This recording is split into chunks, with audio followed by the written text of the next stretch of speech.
Сайн байна уу? Гайхалтай амьдралаа өөрийн гараар бүтээхээр ирмэлзэн тэмүүлж, ур чадвараа хөгжүүлэхээр зорж байгаа танд энэ өдрийн мэнд хүргэе.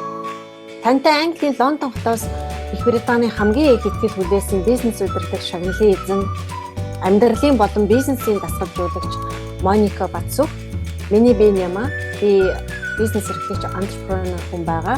Ингээд би тантай онлайнаар уулзж байгаадаа туйлын их баяртай байна. Бидэнд бизнес эрхлэгч болон бизнес эрхлэх хүсэл сонирхолтой, өөрийгөө хөгжүүлэх, өөрийгөө илүү гоё амьдрал руу хүртэх сонирхолтой олон хүмүүсээс маань янз бүрийн сонирхолтой асуултууд ирдэг байж байгаа. Тэгээ энэ удаа болохоор зэрэг ийм мөнгөтэй холбоотой асуулт ирсэн байгаа. Нэрэл хүний хэрэгцээ болсон мөнгө гэдэг их чухал зүйлийн нэг байдаг. Гэхдээ энэ хүний асуулт сонирхолтой асуулт байгаа. Юу вэ гэхээр мөнгийг яаж зарцуулах болон хуримтлуулах талаар зааж өгөөч гэсэн байгаа байхгүй юу. Тэгээд энэ ирсэн асуултанд маань зөвлөгөө өгнө үү гэж Моникагаас хүсэж байна. Сайн байна уу? Танд энэ өдрийн гайхалтай өдрийн мэнд хүргье. Тэгээд тантай өнөөдөр дахин уулзж байгаадаа би туйлыг баяртай байна. Тэгээд энэ гоё асуултанд эхлээд хариулцгаая тийм ээ. Тэгээд өнөөдөр би нэг гоё юм бэлтгэсэн байгаа юу гэхээр зөвхөн энэ гоё асуултыг зориулаад асуусан хүмүүстээ би өөрийнхөө баг хувийн яаж би санхүүгийн асуудлаа шийддэг, яаж санхүүгийн би хувийн орлого зарлагын тооцоогоо зохицуулдаг вэ гэдгийг зургаар гаргаж үзүүлсэн байгаа. Тэгэхээр би энэ дээр энэ зургаа би танд аюул гоё сайхан тайлбарлаад үзье. Тэгэхээр энэ замыг би жишээлбэл хурдны зам шиг гэдэг юм уу, хамгийн ихний дөрвөн өөр урсгалтай, дөрвөн өөр загвартай стилтэй тэр санхүүгийн замыг бид нар бий болгож байна гэж ойлгож харж байна. Нөгөө талын бид нар хамгийн ихний зам, орлого зарлагын зам, гэтэл санхүүгийн эрхчлөөнд хүрэх зам хоёрын хооронд асар том, хурдны хувьд асар том өөр ялгаатай. Тэр санхүүгийн эрхчлөөнд хүрэх зам чи их хэмжээний даацтай, хэмжээний ачаалттай багцмаа та баялаг бүтээгээд эрхчлөөтэй баян тансаг мөнгөнд ачигдахгүй эрхчлөөтэй амьдрах гэсэн. Харин таны орлого зарлагчин хэтэрхий байгаа та аль зам дээр өнөөдөр машина бариад гэх юм уу амьдралаа жолоодод явж байгааг би хэлж мэдэхгүй шүү дээ. Би энэ зургийг харуул энэ дөрвөн янзын шугам байна. Дөрвөлнгийн ашиглах ёстой. Ашиглахдаа ялангуяа аль болох санхүүгийн эрхчлөөнд хүрэх замаа илүү хүнд, илүү ачаатайгаар орлого зарлагынхаа замыг багасгах талаас нь хараарай гэж бодож байна. Тэгэхээр таны зүүн гар талд байж байгаа зам бол хамгийн бага байх ёстой. Баруун гар талд байж байгаа зам болохоор хамгийн их ачаалттай байх нь таны зорилго гэж харж байна. Гэтэл орлого бид нар цалин гэдэг ч юм уу, бизнесийн ч юм уу, тодорхой хэмжээний орлого эсвэл үйл хөдлөлтөөр нэмж юм. Ямар ч байсан таны орлогын янз янзын хөөсрөө байгаа тийм ээ. Тэтгэврийн мөнгө ч үж болно шүү дээ. Хүүхдийн мөнгө юу гэдэг таны халаас нь л орж ирдэг, гаднаас орж ирдэг, таны данс руу орж ирдэг тэр мөнгийг орлого зарлагын зам гэж нэрлэдэг байна. Тэгэхээр энэ зам маань аль орлого бол мэдээж их байвал сайн, мэдээж зарлага бага байх тусмаа сайн. Тэгвэл та их хэмжээний мөнгө үлдэгдэлтэй үндсэн зам дээр чинь их хэмжээний мөнгө үлдэгдэх гэсэн. Тэгэхээр үндсэн зам гэдэг хоёр дахь хэсэг маань юу гэхээр орлого миний хувийн данс руу орж ирлээ. Дараа нь тэрнээс чинь гарах зарлага нь гараа явчихлаа. Тэгвэл үлдсэн хэмжээний хувийн данс маань үлдсэн хэмжээний мөнгөө миний орлого зарлагаасаа их байх юм бол би ашигтай энэ сардаа би боломжийн амьдралаа болгоод багаад авах боломжтой. Энэ бол бидний зорилго. Гэтэл зарим хүмүүс зарлага нь өндөр, орлого нь маш бага байдаг. Ялангуяа та ажилтнууд юм уу те? Ялангуяа та хэрхэн үнэтэй байранд амьдардаг. Ялангуяа та сайхан ажиллаа алдсан юм уу те? Өөр ямар шалтгаанаар байж болно шүү дээ. Энэ болгон өөр эсвэл сайхан та жишээлбэл урт нь хийдэг байсан юм хийхэд байлаа тийм ээ. Эсвэл та сайхан цоо шин хэмжээний байр аваад ч юм уу эсвэл машин авсан. Гэтэл тэр маань зарлага нь өндөр болоод ирсэн байж байна. Тэгвэл бид нар маань энэ хоёрын үндсэн дээр нөгөө үндсэн зам маань их явах уу бага явах уу гэдгийг та шийдэж чинь гэсэн.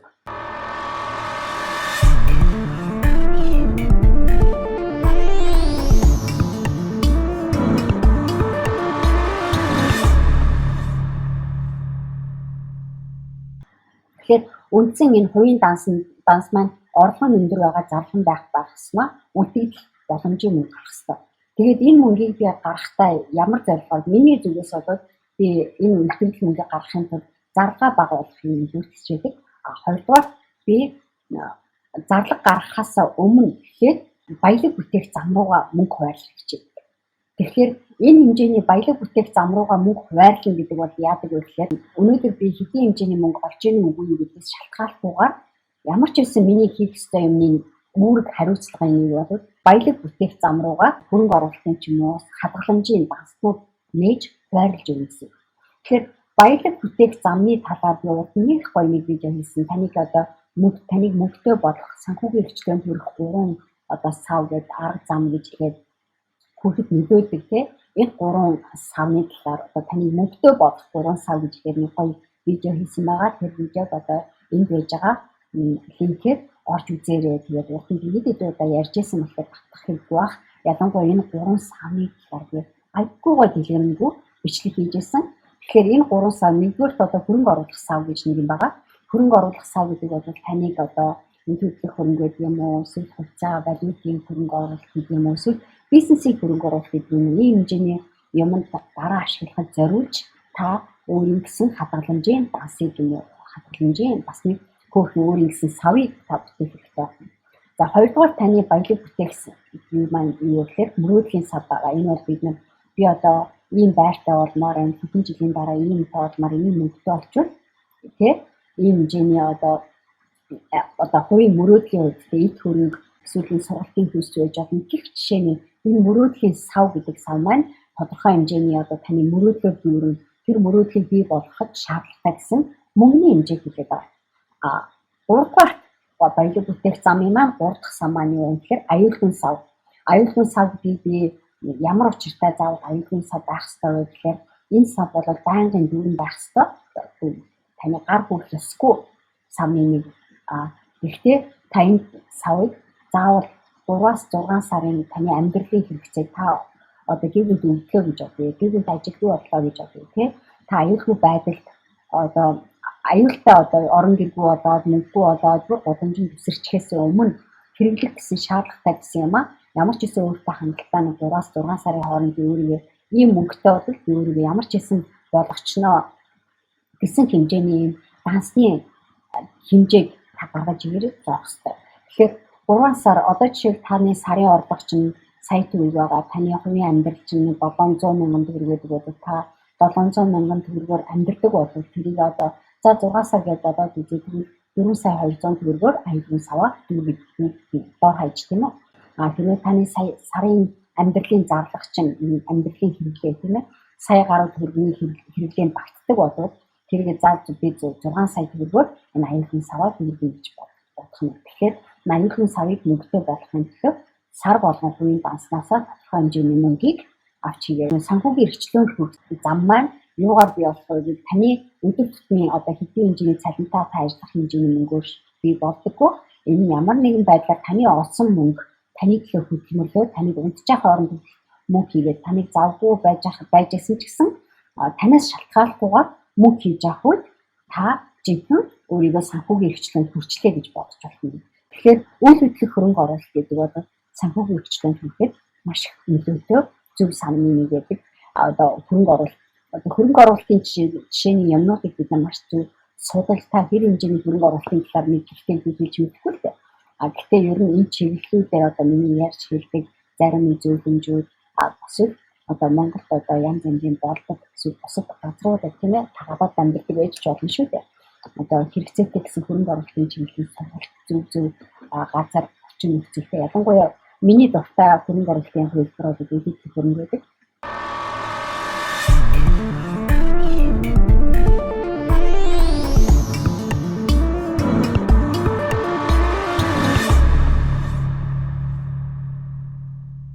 Таны энэ хөрөнгө оруулалтанд бас өөрийгөө жоохон сороод тийм энэ талаар адаглаад жоохон мэдлэгтэй энэ юм мэдээ хэмжээний мөнгөтэй яаж явах хэвээр хугацааны хөрөнгө оруулалтын талаар судалж байна. Гэхдээ би хугацааны хөрөнгө оруулалтын дээр тэр болгон өөрөө хүний зүгээс ч гэсэн нэг тийм сүхий оролцдог. Гэхдээ бүрэн бас энэ бити огч судлаарай гэж би таныг хэлэхгүй хорихгүй.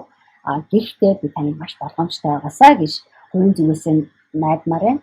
Бас нэг юм валютын хөрөнгө оруулалт гэдэг ялангуяа арилжааны зах зээл дээр бид нар хэдэн төгрөг аваад доллар аваад гадаадны валютаар дамжуулаад хөрөнгө оруулалт хийгээд тэр мөнгөө өссөн үед нь дадаг тийм хувилбарууд байдаг шүү дээ. Тэгэхээр иймэрхүү аргаар хөрөнгө оруулалтын олон янзын хувилбарууд байдаг, загварууд байдаг. Тэр талаар бид нар бүгдээрээ маш сайн судлах ёстой, ойлгох ёстой. Тэр өөрийнхөө боломжийн хэмжээний шаардлагатай гэсэн мөнгийг цуглуулж энэ хувилбарууд руу оруулж гаргаж өгч болох нь. Тэгэхээр бизнесийн хөрөнгө оруулалт бас нэг юм нь та бизнес судалж авах, мөнгөтэй олчод бизнес судалж авч болно. Эсвэл ямар нэгэн бизнест хөрөнгө оруулалт хийгээд ашгийг гаргаж ирэхин төлөө өөрийнхөө оюун санааг зориулж байна. Мэдээж та шинэ зов цуглуулсан мөнгөө хэн нэгэн хүний аюултай эрсдэл өндөртэй бизнес мөнгө өгөөд алдахыг хүсэхгүй шүү дээ. Тийм учраас та энэ бизнесийн хөрөнгө оруулалтыг ч гэсэн маш ухаалгаар зөв бодолцож ээж ямар төрлийн бизнест нь би чадвартай байлаа, мэдлэгтэй байлаа, энэ бизнесийг яаж хөгжүүлэх гэдгээ бодолцож ээж энэ чиглэлийн хөрөнгө оруулалт хийгээ. Тэгээд тэрнээсээ маануудад би таныг аль болох найдвартай ерөн хөрөнгө оруулалтууд бүгдээрээ тодорхой хэмжээний эрсдэлтэй байдаг. Ялангуяа тэр эрсдэл маань таны тархинд байж байгаа мэдлэг, мэдээлэл, энэ мэдээлэл маань амьдрал дээр хэр зэрэг бодиттой байна гэдэг тэр шалгууртай их эвцэлж явдаг. Тийм учраас би танд хөрөнгө оруулалтын талаар цаашдаа юм судлахаа маш зөв судалгаатай судлаарай гэж хэлмээрэн. Тэгээд түүгээрээ дамжуулж өөрөө санхүүгийн эрхчлөөнд хүрэх замыг бүтээгээрэй гэж хэлсэн. Ер нь хөрөнгө оруулалт дээр яриад байвал маш их юм мэднэ, маш их юм судалж исэн.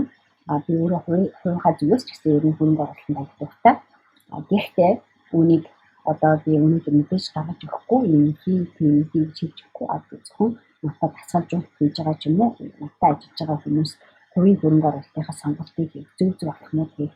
Ялангуяа зарим хүмүүс над дээр хурцчээд хөрөнгө оруулалтаа би хугацаанд хөрөнгө оруулалт хийжтэй гэж хурж иж байгаа хүмүүс хүртэл надад тасалжуулах ажиллаад ирэхээр би мөнгө олох биш, би мөнгө алдчихсан юм байна гэдэг юм мэднэ гэдэг юм байна. Алдах гэжсэн мөнгөнийхөө эрсдлийг бид нар ойлгож байгаа гэсэн. Тэр утгаараа та өөрөө мэдэх тусмаа, та өөрөө юу хийж байгаагаа ойлгох тусмаа, таны мэдж байгаа мэдлэг танд яаж нөлөөлж байгаа гэдгийг гадарлаж ойлгож мэднэ гэдэг бол таныг мөнгөтэй болох уу, мөнгөгүй болох уу, ирээдүйд өнөөдөр байж байгаа халаасанд байгаа мөнгө алдах уу, олох уу гэдгийг ялгааг нь зааж өгч байна. Тийм болохоор би таныг юу гэж зөвлөмөр байна гэхээр өөртөө хөрөнгө оруулалт хийж зөвлөмөрөө.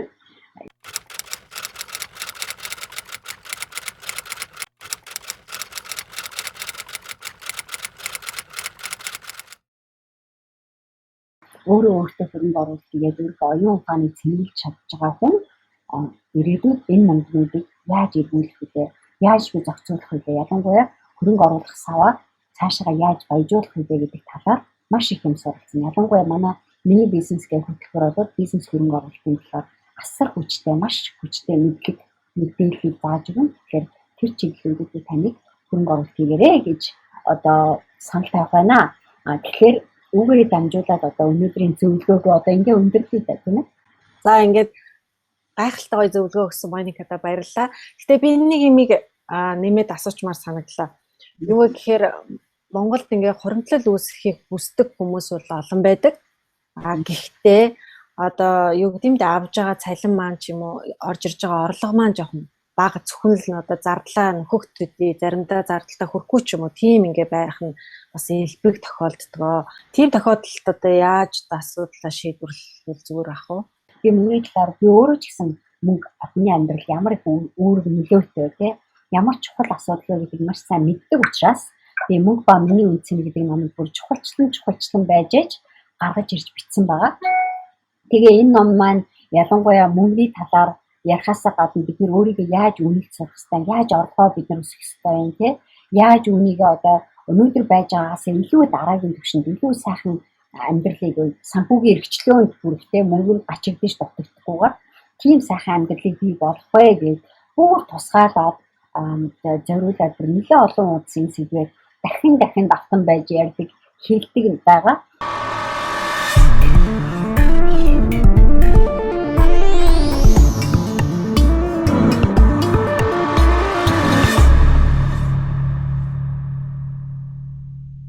хөгжлөн бид нар орлого баг гэж монголчуудын хамгийн их санаа зовоод байдаг атлаа бид нар зарлагаа бас бид нар ойлгодоггүй зарлагаа ямар учиртай ямар зарлал вэ гэдгийг мэддгүй учраас сэтгэлийн хөдөлгөөнөөр асар их хэмжээний зардлыг гаргадаг хаахамжгүй болгоомжгүй санхүүгийн төлөвлөгөө байдаггүй учраас бид нар асар их мөнгийг халааснаас алддаг. Тэгэхээр санхүүгийн эрхчлөөнд хүрнэ гэдэг бол эндээ их мөнгө хэмжээний орлоготой байхаасаа биш хамгийн гол нь халаасанд байж байгаа хэдэн төлөвөө яаж зарцуулж зөв зарцуулж мөнгөтэй болох вэ гэдэг талаар ярьсан байгаа.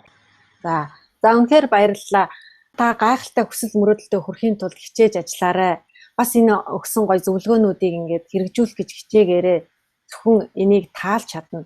Мөн түнчлэн сая хэлсэн одоо мөнгө ба миний үнцэн гэдэг ном байж гэн тий. Тэр номон дээрх яг өөртөө холбоотой энэ сэдвэр болно. Тэр номыг аваад унших юм бол ганцхан энэ сэдвч биш. Ер нь мөнгөний талаар нэлээд өргөн ойлголттой болно. Орлого зарлагынхаа талаар ч өргөн ойлголттой болно. Та тэр номыг заавалчгүй авч уншаарай гэж би танд бас хэлмээр байна. За баярлалаа. Тэгээд надад ч гэсэн баярлалаа. Тань гоё асуулт ирүүлсэн. Үнтэй ч гэсэн баярлалаа. Тэгээд энэ асуултын хариултыг танд бас нэлээд бүрхэн барьцтай болсон байх гэж бодож байна. Үүнийг ашиглаад та би танаас нэг асуух зүйл нь юу гэхээр өөрийнхөө хувийн одоо санхүүгийн эрхчлөөнд хүрэх тэр энэ дөрвөн замаа зурж үзээ. За надад ийм хэмжээний мөнгө байна. Энэ орлого маань ийм хэмжээний мөнгө байна. Энэ маань эдийн хэмжээний болж хурж байгаа юм байна гэдэг бодиттой зургийг тоогоор гаргаж ирээд хараа бодит амьдрал дээр би санхүүгээр яг ийм явж шүү дээ гэдэг асуулт хариултыг өөртөө дүгнэлтийг хийгээ тий.